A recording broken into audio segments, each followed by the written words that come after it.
पाकिस्तानी सेना और आजादी की मांग कर रहे बलूचिस्तान के विद्रोहियों बीएलए लड़ाकों के बीच लड़ाई जारी है। 1 जून की रात बलूचिस्तान के विद्रोही गुट बलूच लिबरेशन आर्मी के स्पेशल टैक्टिकल ऑपरेशन स्क्वाड ने क्वेटा में एक ऑपरेशन के दौरान पाकिस्तानी सेना के एक प्रमुख एजेंट बाबुल मोहम्मद हसनी को मार गिराया।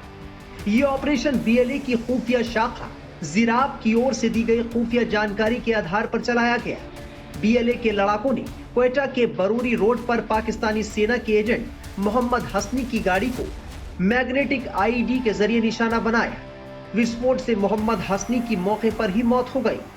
उसका साथ ही मोहम्मद अमीन गंभीर रूप से घायल हो गया। आईईडी विस्फोट में गाड़ी पूरी तरह से नष्ट हो गई। बाबुल मोहम्मद हसनी पाकिस्तानी सेना और आईएसआई का एक प्रमुख एजेंट था। जिहादी स्क्वाड एजेंट जकरिया मोहम्मद हसनी के साथ उसके सीधे संबंध थे। हसनी ने एक यातना कक्ष भी बना रखा था। बलूच युवाओं को जबरन गायब किया जाता था और उन्हें यातनाएं दी जाती थी। पाकिस्तान की मुश्किलें बढ़ती जा रही हैं। भारत के हाथों बुरी तरह पिटा पाकिस्तान चौतरफा घिरता जा रहा है। पाकिस्तान से बलूचिस्तान की आजादी के लिए लड़ रही बलूच लिबरेशन आर्मी यानी बीएलए ने सोराब शहर पर कब्जा कर लिया है। शुक्रवार को समूह ने दावा किया कि इसके लड़ाकों ने सोराब शहर में बैंकों और पुलिस स्टेशनों समेत प्रमुख सरकारी प्रतिष्ठानों पर कब्जा कर लिया है। बीएलए के प्रवक्ता जियान बलूच ने मीडिया को दिए बयान में कहा कि हमारे लड़ाकों ने सोराब शहर पर पूरा नियंत्रण कर लिया है और दुश्मन के सभी सैन्य प्रशासनिक और वित्तीय ढांचे को पंगु बना दिया गया है। बताया जा रहा है कि शहर पर कब्जे के लिए 3 घंटे तक ऑपरेशन चला, जिस दौरान बीएलए लड़ाकों ने शहर के सभी महत्वपूर्ण स्थानों और राजमार्गों पर कब्जा जमा लिया। इस दौरान levy police station, DC office, guest house और बैंक पर नियंत्रण कर लिया गया। ऑपरेशन के दौरान लड़ाकों ने लेवी और पुलिस कर्मियों को हिरासत में ले लिया।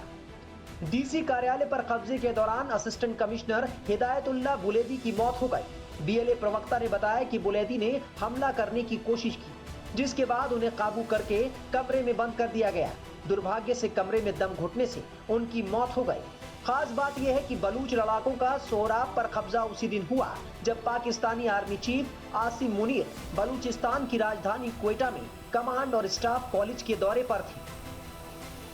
अब पाकिस्तान तो चौतरफा घेरे में है, ठीक है। आसिम मुनीर साहब की जान पे बनाई है, वो करता या ना करता, वो उसमें मारे जा रहे हैं। अगर वो कुछ नहीं करते तो उनका तख्ता पलट हो सकता है, उनको असैसिनेट किया जा सकता है। लोग वहां भी आक्रोश में हैं। सोराब शहर पर पूरी तरह नियंत्रण के अलावा बीएलए ने क्वेटा कराची मुख्यालय राजमार्ग और सोराब गदर राजमार्ग पर चेक पॉइंट करके राज्य में होने वाली आवाजाही पर प्रतिबंध कड़े कर दिए हैं। समूह ने कहा है कि जब तक बलूचिस्तान को आजादी नहीं मिल जाती तब तक हमारा युद्ध जारी रहेगा।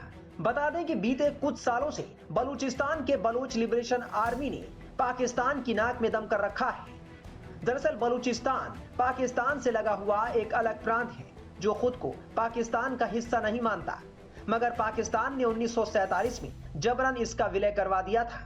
तब से वो बलूचिस्तान पर अपना अधिकार जताता है। पाकिस्तान वहां की संपत्ति का खुद भी दोहन कर रहा है और चीन को भी खनन का अधिकार सौंप दिया है। इससे बलूचिस्तान की आवाम चीन और पाकिस्तान दोनों से खफा रहती है। बलूचिस्तान का मानना है कि अगर पाकिस्तान और चीन उसका दोहन करना बंद कर दे और दखल अंदाजी ना करें तो वो अमीर बलूचिस्तान बन सकता है। बलूचों का कहना है कि पाकिस्तान और चीन ने उसकी संपदाओं का दोहन करके बलूचिस्तान की हालत खराब कर रखी है। इसलिए यहाँ के लोग पाकिस्तान और चीन से आजादी चाहते हैं और इसी के चलते बीएलए बीच बीच में ऐसी वारदातों को अंजाम देकर पाकिस्तानी हुकूमत को चैलेंज देता रहता है। पिछले दिनों पाकिस्तानी सेना के काफिले पर हमले से पहले बलूच लिबरेशन आर्मी ने पाकिस्तान में कई बड़े हमलों को अंजाम दिया, चाहे वो ट्रेन हाईजैक मामला हो, 2018 में कराची स्थित चीनी दूतावास पर हमला करना हो, या फिर 2019 में गवादर के एक लग्जरी होटल पर हमला करना जहां चीनी नागरिक निशाने पर थे।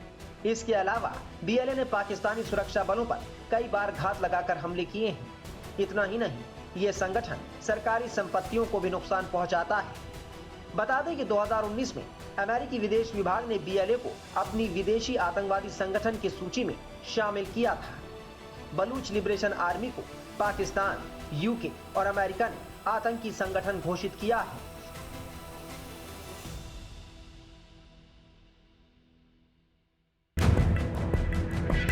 पाकिस्तान की मुश्किलें बढ़ती जा रही हैं। भारत के हाथों बुरी तरह पिटा पाकिस्तान चौतरफा घिरता जा रहा है।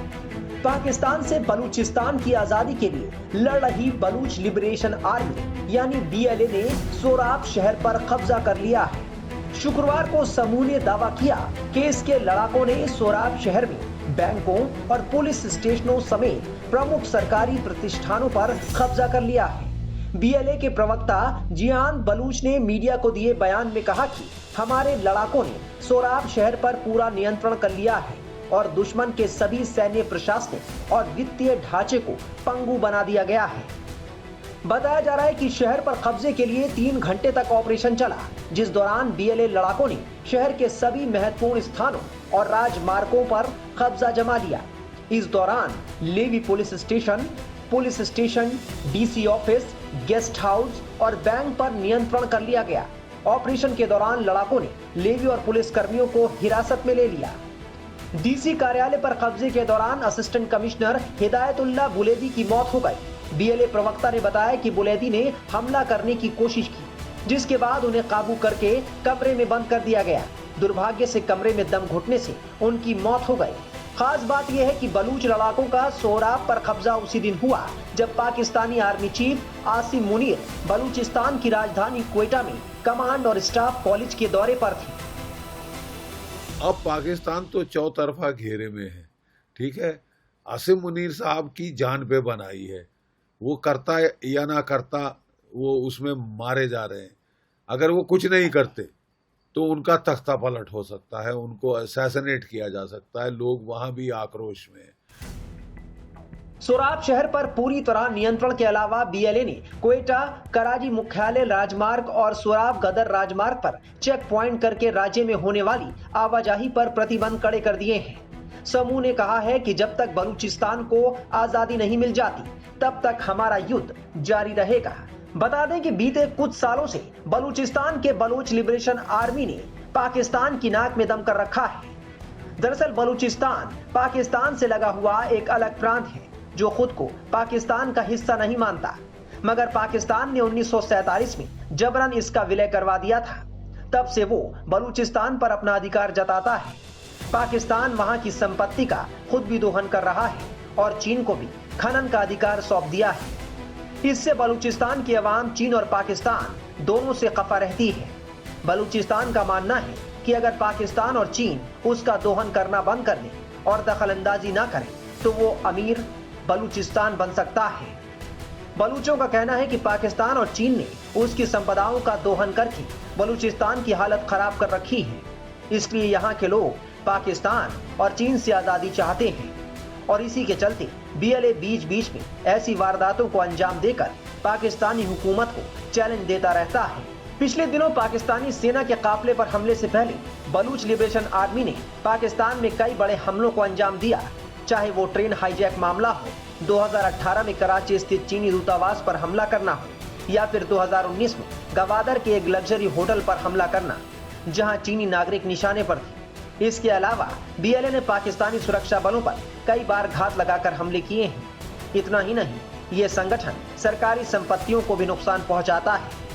बता दें कि 2019 में अमेरिकी विदेश विभाग ने बीएलए को अपनी विदेशी आतंकवादी संगठन की सूची में शामिल किया था। बलूच लिबरेशन आर्मी को पाकिस्तान, यूके और अमेरिका ने आतंकी संगठन घोषित किया है।